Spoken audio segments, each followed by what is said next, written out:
Revisemos muy brevemente estas 7 preguntas esenciales que nos hicimos al comienzo del curso y veamos un poquito qué es lo que ya hemos abordado, qué es lo que ya tenemos resuelto. ¿Cómo modelar ruido térmico? Es una pregunta que en realidad no abordamos, asumimos que esto es un tema que está cubierto en un curso pasado,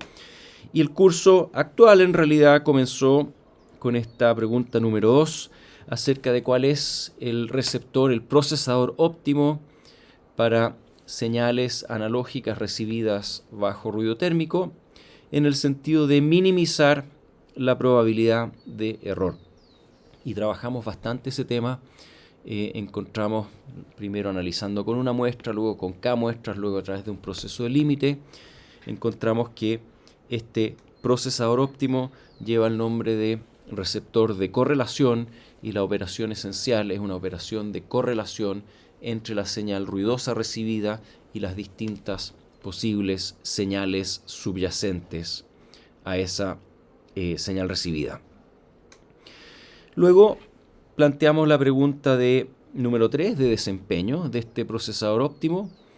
y lo abordamos de varias formas. Lo abordamos en forma literal, comenzando con la expresión del receptor óptimo.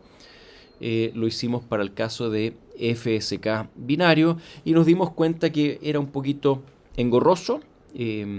algebraicamente, pero además, si bien se llegaba a una probabilidad de error, a una formulación correcta, no generaba la formulación del receptor óptimo no generaba una intuición sobre debido a qué se obtiene tal o cual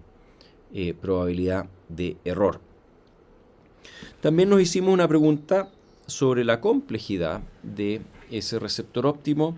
y encontramos que efectivamente sí puede ser simplificado a través de la implementación del filtro adaptado, y es una implementación equivalente, por lo tanto no sacrifica optimalidad. Y con esta formulación volvimos a hacernos la pregunta sobre cómo mejorar el desempeño si uno recurre a un diseño cuidadoso de las señales. Y ahí dijimos, mira, la expresión, la formulación del receptor óptimo como receptor de correlación o como filtro adaptado analógico no necesariamente da luces a esta pregunta, y fuimos entonces por un camino, el camino de la representación geométrica de señales, que nos devolvió al estudio de desempeño, que nos volvió a hacer visitar la pregunta de complejidad. Vimos que evaluar el desempeño en el espacio de señales es sustantivamente más fácil, y pudimos a través de eso encontrar de que hay ciertas señales, esta noción de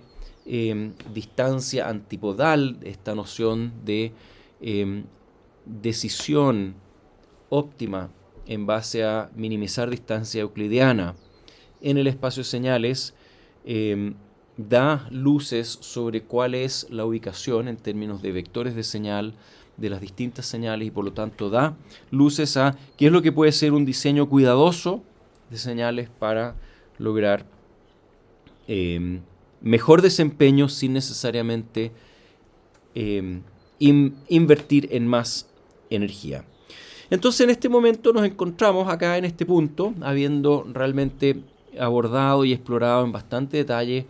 las primeras 5 preguntas. Y surge entonces, ¿qué más hay? Surge entonces la pregunta número 6, ¿qué otros aspectos de diseño o criterios de optimalidad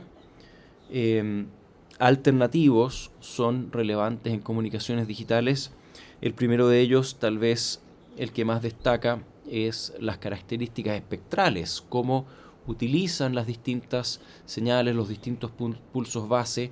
el espectro radioeléctrico,